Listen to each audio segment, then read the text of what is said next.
क्वेश्चनमध्ये काय दिलेलं आहे आपल्याला 3 न्यूमरिकलचे टाईप्स आहेत. EDTA टायट्रेशन. जर EDTAचा डायग्राम आला तर हा न्यूमरिकल येणार नाही. जर अल्कलाईन वॉटरचं आलं, ॲसिडचं काय, तर हा क्वेश्चन न्यूट्रलायझेशनचा येणार नाही. परत मोहर सॉल्ट आणि झिओलाइट हे 2 आहेत क्वेश्चन, म्हणजे न्यूमरिकल आहेत. तर ह्याच्या व्हॅल्यूज नेहमी चेंज करून येतात, आहेत तसे केमिस्ट्रीला व्हॅल्यू येत नाहीत. म्हणून कॅल्क्युलेशन इम्पॉर्टंट आहे, रट्टा मारून उपयोग नाही. त्याच्यात काय 20 ml ऑफ वॉटर सॅम्पल आहे, रिक्वायर्ड आहे 7.3 ml ऑफ 0.025 m EDTA. ते 0.025 m आहे, तो आपला एमची व्हॅल्यू झाली. कुठला पण न्यूमरिकलमध्ये जो EDTA शेजारचा एममध्ये दिलेला आहे तो एमचीच व्हॅल्यू असते. मग इथं M2 लिहिला आपण इनडायरेक्टली, तर एमची व्हॅल्यू काय आहे 0.025. वायची व्हॅल्यू काय आहे, तर वाय म्हणजे किती रिक्वायर्ड आहे ते असतं, मग 7.3. मग रिक्वायर्ड आपला तिथं फिल्ट्रेशन झाल्यानंतर रिक्वायर्ड आपली 5.5 होतं, मग ते सेकंड ऑप्शनला म्हणजे सेकंड पार्टला.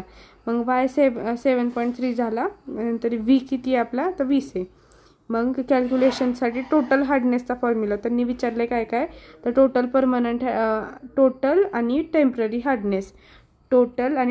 हार्डनेस. मग आपला जर टोटल हार्डनेस आहे तर ती कशी काढायची असती, Y/V into M2 into 100 into 1000. मग ते केली की 7.3/20 केलं, म्हणजे काय तिथं 7.3 आपली वायची value divide by 20 into 0.025 100 into 1000. मग ह्याचा आन्सर कॅल्क्युलेटरवर अख्खी टर्म टाकून कॅल्क्युलेट करायचं, 9.125 असं येणार, म्हणजे 912.5 ppm CaCO3 इक्विव्हॅलेंट लक्षात ठेवायचं युनिट. आणि परमनंट हार्डनेस आहे तो, आता परमनंट हार्डनेस कसा येणार, तर फिल्ट्रेशन नंतरचा जो आहे 5.5 व्हॅल्यू ती आपली वायची व्हॅल्यू असणार परतची. मग सेम फॉर्म्युलामध्येच वायची व्हॅल्यू आता 5.5 टाकली, आन्सर कॅल्क्युलेट केलं ppm CaCO3. आता मग आपल्याला टोटल हार्डनेस झालं, परमनंट झालं. आता तर टेम्पररी हार्डनेस कसं काढायचं, तर टेम्पररीचा फॉर्म्युला असतो टोटल मायनस परमनंट. ओके, मग आता टोटल काय 9.12 912.5 मायनस 687.5, ह्याला मायनस करून जे आन्सर येईल ते टेम्पररी. ही तर काढली नाही आहे पण काढायची अशी. आता यात काय की 10 ml अल्कलाईन वॉटर आहे, ज्याच्यामध्ये 5.9 ml आहे ते N/2 HCl आहे असं तर दिलेलं आहे. 7.3 सेम ॲसिड आहे आणि amount of water, find the type and amount of water. तर काय आहे ते फाइंड करायचं आहे. तर हा क्वेश्चन फिलॉफ्थॅलीन अल्कलाइनिटी आणि टोटल अल्कलाइनिटी फाइंड करायला येतं. त्याचा V1 काय आहे, तर 5.9 आहे. की रिक्वायर्ड म्हणजे काय, तर V1 लक्षात ठेवायचं, रिक्वायर्ड म्हणजे V1. परत V2 7.3 अनादर रिक्वायर्ड, म्हणजे आपण मग अशी पण पाहिलं की जे नंतर रिक्वायर्ड होतं ते नंतरच्या केसमध्ये यूज केलं जातं. तर अनादर रिक्वायर्ड मग V2 आहे 7.3. आणि साधा V आपला पहिला आहे तो म्हणजे वायची व्हॅल्यू. आता मागच्या क्वेश्चनमध्ये आपण जी ही होती पहिली वॉटरची व्हॅल्यू ती वायची असायची, पण आता इथं Vची दिलेली 10 ml. आणि झेड आता इथं आपण फिनॉफ्थॅलीनसाठी काढतोय म्हणून झेडची व्हॅल्यू आहे N/50. N/50 1/50 किती असतो, तर 0.02 असतो. तर फिलॉफ्थॅलीन अल्कलिनिटीचा फॉर्म्युला आहे V1 multiply by Z 50 multiply by 1000 divide by V. V1ची व्हॅल्यू 5.9 आहे, झेडची व्हॅल्यू 0.02 आहे, multiply by 50 multiply by 1000 divide by 10. अख्खच्या अख्खं कॅल्क्युलेटरवर टाकून कॅल्क्युलेट करायचं. टोटल अल्कलिनिटीचा जो फॉर्म्युला आहे सगळ्याला लक्षात ठेवायचा, ppm CaCO3 इक्विव्हॅलेंट हा युनिट आहे, हे इम्पॉर्टंट आहे, ह्यालाच अर्धा मार्क असेल. टोटल अल्कलिनिटी V2, आता V1नी एकदा मल्टिप्लाय करून झालं तसंच आता V2नी आहे, म्हणजे सेम फॉर्म्युला फक्त V2नी मल्टिप्लाय. तर V2 आपला काय आहे की जो नंतरचा रिक्वायर्ड असतो हा 7.3, मग नंतरचा रिक्वायर्ड काय तर 7.3. मग टाकली व्हॅल्यू, सगळं ॲज इट इज परत कॅल्क्युलेट केलं, आलं आन्सर. मग आता आपला जो P आहे तो ग्रेटर आहे ½ ऑफ M, नाही लिहिलं तरी चालेल. आता हा पेज उलटा आहे म्हणून उलटा करून बघते. टेम्पररी हार्डनेस काढायचं आहे आपल्याला, तर टोटल हार्डनेस मायनस परमनंट. मग आता जे आपण जे काढलं तेच मायनस केलं, नाही तो टेम्पररी हार्डनेस म्हणजे जो आपण आधी काढलेला आहे मागच्या क्वेश्चनचा तो आहे. मग आता ह्याचं तर झालं, इथपर्यंत आन्सर आलं तेच आहे. मग आता सेकंड क्वेश्चन आहे आपला मोहर्स मेथडचा. when 50 ml of tap water in a same titrated in N/50 AgNO3 K2Cr2 indicates the required 5.7 ml AgNO3.